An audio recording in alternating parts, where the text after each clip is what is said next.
اور سب سے پہلے بات مسلم لیگ نون کے صدر نواز شریف کی، جو کہتے ہیں ووٹ ملے نہ ملے گلگت بلتستان میں سہولتیں فراہم کریں گے۔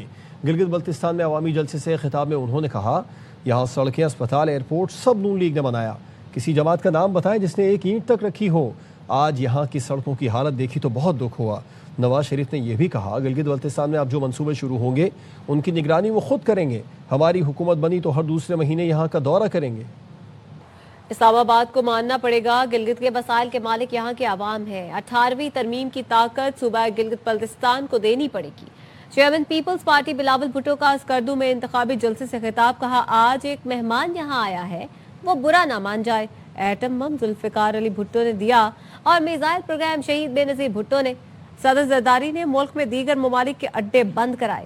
ہماری سیاست عوام دوست اور دوسروں کی عوام دشمن سیاست ہے۔ 7 جون کو عوام کو فیصلہ کرنا ہوگا، عوام دوست حکومت چاہیے یا عوام دشمن۔ بلاول نے مزید کہا دعا گو ہے فیلڈ مارشل کی امن کوششیں کامیاب ہوں۔ تحریک انصاف کے مرکزی رہنماؤں کو گلگت بلتستان میں داخلے سے روک دیا گیا۔ پی ٹی آئی کے سیکریٹری جنرل سلمان اکرم راجہ نے بتایا کہ انہیں شوکت بسرا، نعیم پنجھوتا اور ظہیر بابر کو گلگت بلتستان میں داخل ہوتے ہی روک دیا گیا۔ انہیں جلد تھانہ پر روکا گیا اور آگے جانے نہیں دیا گیا۔ سلمان اکرم راجہ نے دعویٰ کیا کہ انہیں آگے جانے سے روکنے کے لیے ڈی ایس پی کے پاس نام پہلے سے درج تھے۔ پولیس حکام نے انہیں اور دیگر رہنماؤں کو گلگت بلتستان سے واپس کر دیا۔ آئے بلاک میں جہاں تک جانے دو نا، ادھر تو آپ روک رہی ہو، ادھر تو ہمیں کوئی بلاک نہیں نظر آ رہا۔ آگے گاڑیاں دیکھو سر، کتنی گاڑیاں ہیں؟ وہ تو آپ نے روکا ہے نا، ہم نے روکا ہے، سب کے لیے بند ہے سر۔ یہ نہیں ہم آگے جائیں گے، آپ بابو سے ٹاپ تک چھوڑیں گے، ہم کے پیکے سے نیچے سر۔ آپ ہمیں کے پی کے بارڈر پہ چھوڑیں گے نا، یہ حکم ہے آپ کو۔ اور ان کو کیا کریں گے؟ یہ تو گلگت بلتستان کی رہنے والی ہیں، ان کو کیسے نکال رہی ہیں آپ؟ ہم اس وقت جل تھانے کی حدود میں کھڑے ہیں گلگت بلتستان کے اندر۔ ہاں ہمیں جو ٹوک کہا گیا ہے کہ آپ کے حوالے سے میرا نام لے کر یہ کہا یہاں کے اہلکاروں نے، جو پولیس کا عملہ یہاں موجود ہے، کہ آپ کے داخلے پر پابندی ہے، حکم ہے ہمیں اوپر سے۔ یہ حکم کون دیتا ہے اوپر سے؟ آپ اور میں، اب ہم سب جانیں گے۔ بانی پی ٹی آئی کی بشرا بی بی سے اڈیالہ جیل میں ملاقات کروا دی گئی۔ جیل ذرائع کا کہنا ہے ملاقات کانفرنس روم میں 25 سے 30 منٹ تک جاری رہی۔ ملاقات میں ایک دوسرے کی خیریت اور صحت کے حوالے سے گفتگو ہوئی۔ جیل ذرائع کا بتانا ہے بانی پی ٹی آئی اور بشرا بی بی کی ملاقات کانفرنس روم میں کروائی گئی تھی۔ خیبر پختونخوا کے بجٹ کی تیاری پر علیمہ خانم نے وزیر اعلیٰ سہیل آفریدی کو ٹوک دیا۔ علیمہ خانم نے تنبیہ کی کہ آپ بجٹ کیوں پاس کر رہے ہیں؟ ان سے کہیں پہلے میری بانی پی ٹی آئی سے ملاقات کرائیں۔ بانی نے پچھلے سال بھی کہا تھا میرے ساتھ بجٹ پر بات کریں۔ بانی دیکھنا چاہتے ہیں بجٹ میں عوام کے لیے کیا رکھا گیا ہے۔ ان سے کہیں کہ بجٹ سے پہلے بانی سے ملاقات کرائی جائے۔ عمران خان سے ملاقات پہلے کریں۔ عمران خان نے پچھلے سال بھی کہا تھا میرے سے پہلے ڈسکس کرو پھر بجٹ کرو۔ میں دیکھنا چاہتا ہوں کہ انویسٹمنٹ آپ نے ڈیولپمنٹ اور لوگوں کے اندر کتنی کی ہے۔ وہ اس کے اوپر پریشان تھے لوگوں کے لیے کیا بینیفٹ دے رہا۔ آپ آج بھی کہو ان کو کہ ہم عمران خان سے ملاقات کروائیں۔ وفاقی بجٹ کی تاریخ تبدیل، بجٹ 5 جون کے بجائے 10 جون کو پیش کیے جانے کا امکان۔ قومی اسمبلی کے بجٹ اجلاس کا نوٹیفیکیشن اب تک جاری نہ ہو سکا۔ ذرائع کا کہنا ہے گلگت بلتستان میں الیکشن کی وجہ سے وفاقی بجٹ کی تاریخ تبدیل کی گئی۔ ذرائع کا کہنا ہے بجٹ میں ریلیف کے لیے IMF سے مذاکرات کے مزید دور ہوں گے۔ وزیر اعظم کی زیر صدارت قومی اقتصادی کونسل کا کل ہونے والا اجلاس بھی ملتوی کر دیا گیا۔ قومی اقتصادی کونسل کا اجلاس 8 جون کو بلائے جانے کا امکان ہے۔ ایوان صدر نے بجٹ اجلاس 5 جون کو طلب کرنے کا اعلامیہ جاری کیا تھا۔ بجٹ اجلاس کی حتمی تاریخ کا فیصلہ وزیر اعظم سے مشاورت کے بعد کیا جائے گا۔ پیپلز پارٹی کا صوبائی شیئرز میں کٹوتی سے متعلق آئینی ترمیم کا حصہ بننے سے صاف انکار۔ ذرائع پی پی کا کہنا ہے کہ 18ویں ترمیم اور NFC کی شقوں سے دستبردار نہیں ہو سکتے۔ وفاق نے بلاول بھٹو سے مشاورت تک بجٹ پیش نہ کرنے کی اطلاع پیپلز پارٹی کو دے دی۔ بلاول بھٹو 5 جون تک گلگت بلتستان کی انتخابی مہم میں مصروف ہیں۔ ذرائع پیپلز پارٹی کا کہنا ہے کہ NFC سے ہٹ کر صوبے وفاق کو فنڈز دے سکتے ہیں۔ آئینی ترمیم کے بغیر وفاق کو پیسے دینے کے دیگر متبادل طریقوں پر غور کیا گیا۔ پیپلز پارٹی کی آئینی اور فائنینشیل ٹیم متبادل پلان پر کام کر رہی ہے۔ وفاق نے ابھی تک سندھ حکومت کو بجٹ کی حتمی تجاویز نہیں بھیجی۔